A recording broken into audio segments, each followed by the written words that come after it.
주님을 찬양합니다. 2023년 국제중국어 특별집회 메시지 4번에 왔습니다. 신실하고 현명한 노예가 됨으로써 주님의 오심을 위해 우리 자신을 준비함입니다. 지난 시간에 우리는 어두운 곳을 비추는 등불에 주의를 기울이는 것처럼 날이 밝고 샛별이 우리의 마음속에 떠오를 때까지 예언의 말씀에 주의를 기울임으로써 주님의 오심을 위해 우리 자신을 준비해야 하는 것을 보았습니다. 먼저 첫 번째로 우리가 예언의 말씀에 주의를 기울이는 것은 매우 중요합니다. 우리는 이것을 본 이후에 특별히 베드로는 성경에 있는 예언의 말씀을 어두운 곳을 비추는 등불에 비유했다는 것을 또한 보게 되었습니다. 믿는 이들이라면 우리는 반드시 성경에 있는 예언들에 주의를 기울여야 합니다. 이 말씀은 어두운 곳을 비추는 등불이라고 말씀하셨습니다. 베드로서 1장 19절 하반절을 볼 때 우리는 날이 밝고 샛별이 우리 마음속에 떠오를 때까지 어두운 곳을 비추는 등불에 주의를 기울여야 한다고 말하고 있습니다. 만일 우리가 어두운 곳을 등불처럼 비추는 성경의 예언의 말씀에 주의한다면 그리스도께서 우리 마음에 떠오르셔서 어둠을 비추실 것입니다. 우리는 날이 밝고 샛별이 우리 마음속에 떠오를 때까지 이 샛별은 동트기 전인 가장 어두운 시간에 나타나는 것입니다. 우리는 마음속에 떠오를 때까지 우리는 기다려야 합니다. 그리고 어두운 곳을 비추는 등불에 주의를 기울여야 합니다.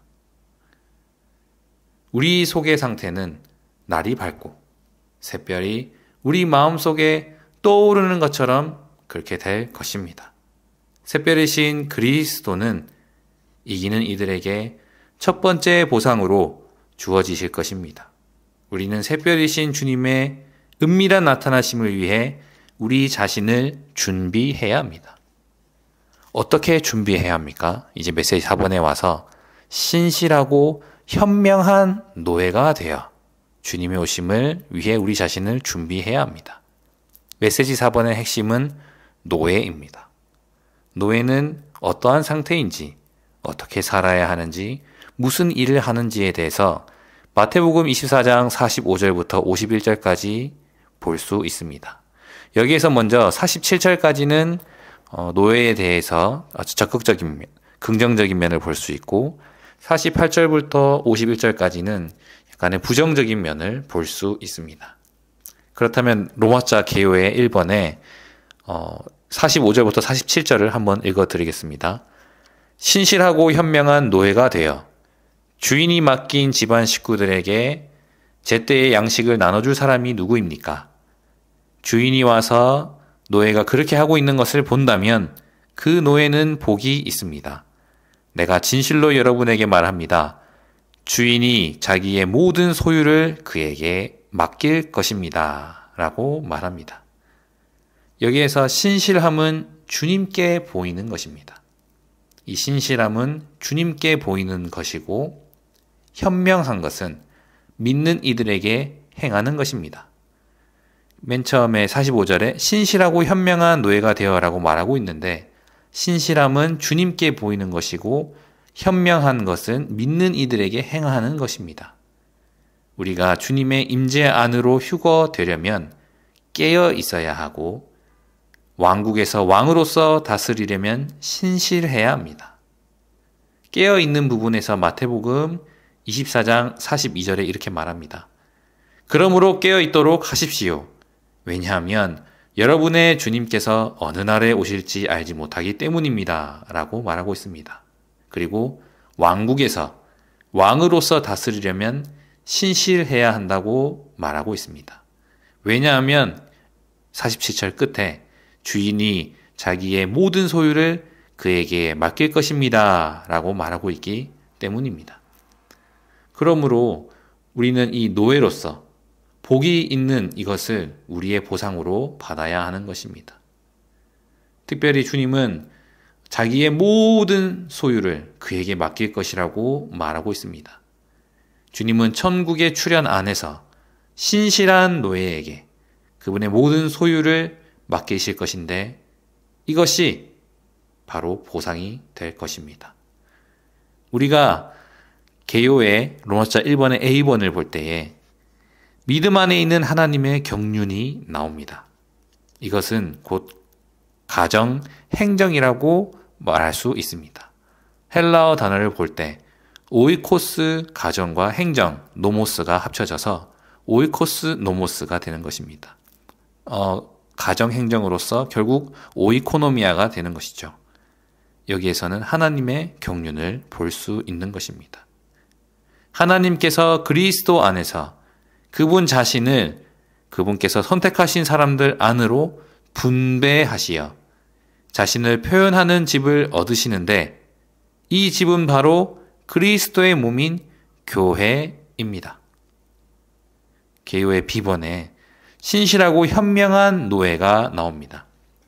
이 노예가 하는 것은 바로 양식을, 그리스도를 양식으로 분배하는 이들입니다. 즉, 신실하고 현명한 노예는 그리스도를 분배하는 이들입니다. 이 노예는 하나님의 집의 청지기이고 또 가정 관리인입니다.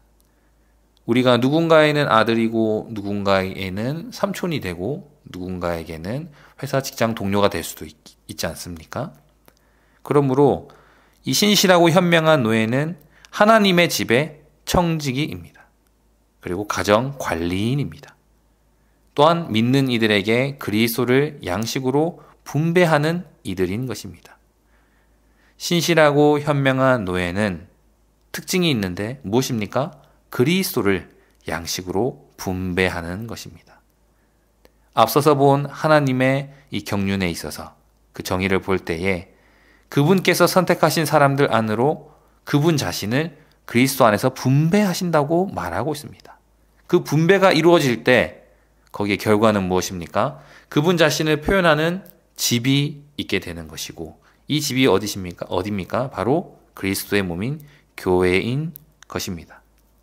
우리가 이러한 그리스도를 분배하는 데에 신실할 때 이 신실한 노예에게 그분의 모든 소유를 맡기실 것입니다. 이것이 그분의 노예에게 주시는 보상일 것입니다. 또한 제때에 양식을 나눠줄 사람이 누구입니까? 라고 성경 말씀에서 말하고 있습니다. 누구입니까? 교회 안에 믿는 이들에게 생명 공급이 되는 하나님의 말씀과 그리스도를 공급하는 이들은 누구입니까? 신실하고 현명한 노예들인 것입니다. 우리가 온갖 기도를 통하여 그분의 말씀을 읊조림으로써 우리는 하나님의 말씀과 그리스도를 공급해야 합니다. 우리는 생명 공급이 되는 이러한 양식을 제때에 주님의 백성에게 공급해야 합니다. 사람들을 목양하고 이런 양식을 나눠주는 것은 우리가 다른 이들에게 식사를 챙겨줄 때 또한 자녀들에게 사랑하는 이에게 저 사람이 식사를 했는지 안 했는지 배가 고플 것 같은데 식사를 준비해야 되겠구나. 이러한 것을 우리는 관심이 있다면 알 수 있게 되는 것입니다. 아침을 먹고 점심 저녁이 있듯이 우리는 식사 때에 식사를 준비해서 공급을 해야 하는 것입니다. 우리는 너무나 잘 알고 있습니다. 우리는 그리스도를 다른 믿지 않는 이들에게나 또한 믿는 이들에게 이러한 그리스도를 복음으로 제시하고 또한 우리가 누린 그리스도를 흘려보내야 하는 것입니다. 이를 위하여 우리는 두 가지를 해야 합니다.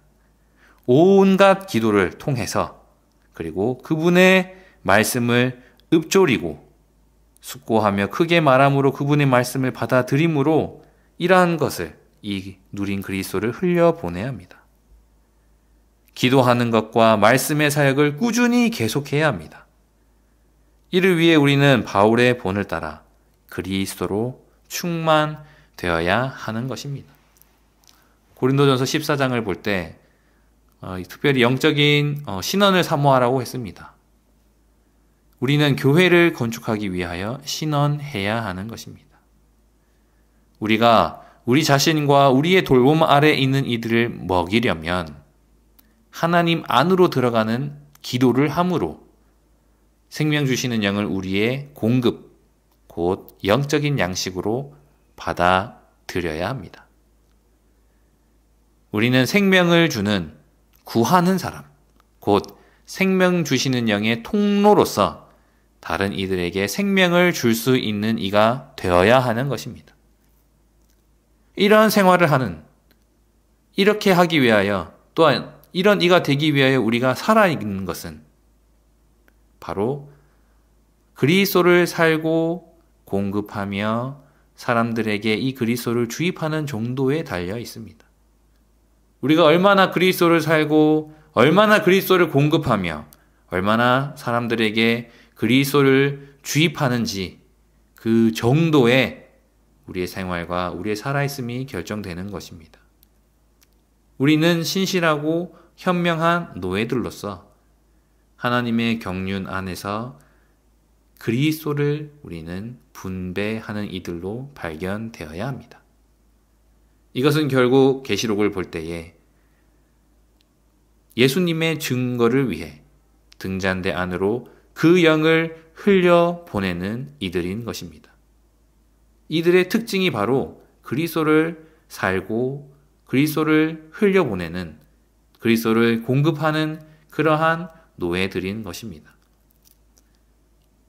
여기에는 많은 대가가 필요합니다. 매일 대가를 지불하여 금이신 주님을 더 얻어야 합니다.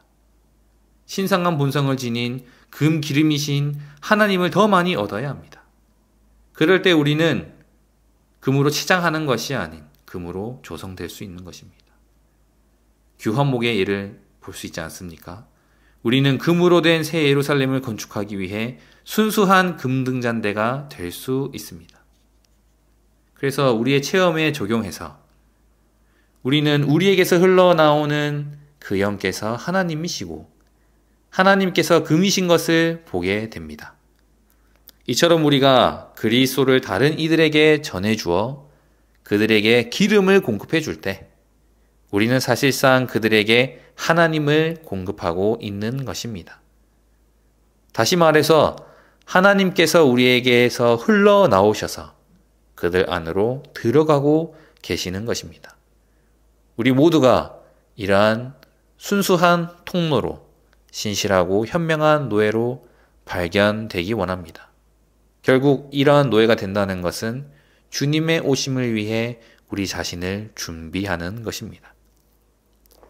로마서 2번에서는 마태복음 24장 48절에서 51절을 볼 수 있습니다. 부정적인 면을 볼 수 있는데요. 읽어보겠습니다. 그러나 악한 노예가 마음속으로 나의 주인이 더디 오실 것이다 라고 하며 동료 노예들을 때리기 시작하고 술꾼들과 어울려 먹고 마신다면 예기치 않은 날, 알아채지 못하는 시각에 그 노예의 주인이 와서 그를 엄하게 처벌하고 위선자들이 받을 벌을 내릴 것이니 거기서 슬피 울며 이를 갈게 될 것입니다. 라고 말합니다. 여기에서 나의 주인이 더디 오실 것이다 라고 하는 것을 볼 수 있습니다. 나의 주인이 더디 오실 것이다 라는 글을 볼 때에 이러한 상태는 바로 우리의 영적인 상태, 우리의 생활, 우리의 태도, 우리의 동기에 있어서 나의 주인이 더디 오실 것이다 라는 것을 나타낼 수도 있습니다. 주 예수님, 우리의 영적인 생활과 우리의 영적인 태도와 우리의 동기와 우리의 모든 어떠함이 신실하고 현명한 노예가 되기 원합니다. 악한 노예가 마음속으로 나의 주인이 더디 오실 것이다 라고 이렇게 발견되기를 원치 않습니다. 주 예수님, 우리는 마음속으로 주님께서 나타나시기를 사모하지 않을 수도 있습니다. 특별히 개요의 로마서 2번에 A번에 1번에 오심으로 번역된 헬라어 단어는 임재를 의미하는 파루시아입니다. 주님께서 나타나시기를 즉 주님께서 오시기를 사모한다면 오늘 우리는 그분의 나타나심, 그분의 임재를 사모해야만 합니다. 이 악한 이 노예는 나의 주인이 더디 오실 것이다 라고 한다고 마음속으로 말한다고 하고 있습니다. 그러나 여기에서 오심을 볼 때에 헬러 단어를 볼 때 임재를 의미하는 파루시아라고 말하고 있습니다. 그리고 개요에 우리는 그분의 임재를 사모해야 한다고 말하고 있습니다. 특별히 시편 100편 2절에 즐거워하며 여호와를 섬기고 기쁜 노래 부르며 그분의 임재 앞에 나아가거라 라고 우리에게 명령하고 있습니다. 오, 즐거워하며 여호와를 섬기고 기쁜 노래 부르며 그분의 임재 앞에 나아가거라 라고 시편 100편 2절에서는 말하고 있습니다. 어떤 형제가 전시관으로 나올 때에 이 말씀 앞에 많이 나아갔다고 하였습니다. 그는 매일 생활 가운데 이 말씀에 제한받고 이 말씀으로 인하여 살아가고 있습니다. 우리는 그분의 임재 앞에 나아가야 합니다. 그럴 때 우리는 즐거워하며 여호와를 섬길 수 있고 기쁜 노래로 부르며 기쁜 노래를 부를 수 있는 것입니다. 또한 우리는 즐거워하며 여호와를 섬기고 기쁜 노래를 부를 때에 그분의 임재 앞에 나아갈 수도 있는 것입니다. 우리는 이 임재를 사모해야만 합니다. 우리에게 오늘이 있는 한 우리는 주님을 사랑하고 그분께서 나타나시기를 사모하면서 그분의 오심을 기다리며 그분의 오심을 경고와 격려와 동기부여로 삼아야 합니다. 우리는 주님의 오심에 대해 깨어있고 준비되어야 합니다. 마태복음 24장 42절과 43절을 볼 때 도둑같이 은밀히 오시는 주님을 볼 수 있습니다. 도둑은 무엇을 가져갑니까? 흙이 있고 보석이 있다면 흙을 가져가겠습니까? 보석을 가져가겠습니까? 우리는 이를 위해 44절에 주님의 오심에 대해 깨어있고 준비되어야 합니다. 그러므로 깨어있도록 하십시오 라고 42절에서는 말하고 있습니다. 열과 압력을 통과하며 인내가 있고 여기에 고난이 더해집니다. 여기에는 시간이 필요합니다. 생명의 성숙은 하루아침에 일어나는 것이 아닙니다. 우리는 탐심을 주의해야 하며 우리 자신을 위해 보물을 쌓아두지 말고 하나님을 향하여 부요해야 하는 것입니다. 그리고 누가복음 17장을 볼 때 우리는 롯의 아내를 생각하십시오라는 말을 우리는 기억해야 합니다. 롯의 아내를 기억하고 하나님께서 심판하시고 철저히 멸하실 악한 세상을 사랑하거나 귀히 여기지 말아야 합니다. 주님께서 오시는 날이 덫과 같이 갑자기 우리에게 닥치지 않도록 깨어서 간구해야 하는 것입니다. 그러므로 우리는 계시록 22장의 말씀처럼 아멘, 주 예수님 오십시오. 우리는 매일 이렇게 선포해야 합니다. 아멘, 주 예수님 오십시오. 오, 주 예수님 오십시오. 우리는 그분께서 나타나시기를 사모하는 이 사람들의 염원과 부르짖음과 이러한 주님을 사랑하는 것을 두고 또한 주 예수님 오십시오라고 선포하는 것을 두고 이것이 우리의 지속적인 기도가 되어야 하는 것입니다. 그리고 49절에 보면 동료 노예들을 때리기 시작하고 라는 말이 있습니다. 이것은 동료 믿는 이들을 학대하는 것을 말하고 있습니다. 사도행전 9장 4절을 볼 때 사울아 사울아 내가 왜 나를 박해하느냐 라고 하는 음성이 들렸다고 말하고 있습니다. 동료 노예를 때리는 것은 내가 왜 나를 박해하느냐 라고 하는 이 음성과 비교할 수 있는 것입니다. 이 말은 즉 동료 믿는 이들을 학대하는 것입니다. 우리는 몸 안에서 동료 믿는 이들을 판단하거나 유죄 판결해서는 안 됩니다. 다만 여기에서 핵심은 그러한 박해를 하는 것은 거절하고 우리는 다만 그리스도를 공급해야 합니다. 친절하게 대하고 부드러운 마음으로 대하며 하나님께서 그리스도 안에서 우리를 용서하신 것 같이 용서해야 합니다. 우리는 우리의 형제들을 욕하거나 비난해서는 안 되며 우리 자신보다 그들을 더 낮게 여겨야 합니다. 또한 동료 믿는 이들 위해 그들을 대신해 결정을 내리는 것 같이 굴림해서는 안 되며 노예로서 그들을 섬김으로 생명 주시는 영이신 부활하신 그리스도를 그들에게 먹여야 합니다. 다만 동료 노예들에게도 이러한 그리스도를 분배하는 공급하는 이들로 발견되어야 합니다. 그리고 이 49절에 술꾼들과 어울려 먹고 마신다면 이라고 말하고 있습니다. 이것은 세상적인 것들로 취해 있는 세상 사람들과 사귀는 것을 말하고 있습니다. 고린도후서 6장 14절에서는 이렇게 말합니다. 믿지 않는 이들과는 같지 않으므로 멍에를 함께 매지 마십시오 라고 말하고 있습니다. 여기에서 멍에를 함께 매지 말라는 것은 어디에 초점이 있냐? 하나님과 화목되는 것에 초점이 있습니다. 세상에 있는 것이 아닌 하나님과 화목하는 것에 초점이 있는 것입니다. 하나님께 완전히 돌아가도록 분별되어야 한다는 것을 말하고 있는 것입니다. 그러므로 우리는 디모데후서 2장 22절로 전진해야 합니다.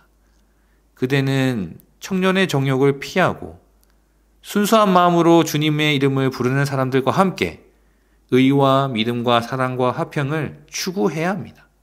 모든 것을 포함하신 그리스도를 추구해야 합니다.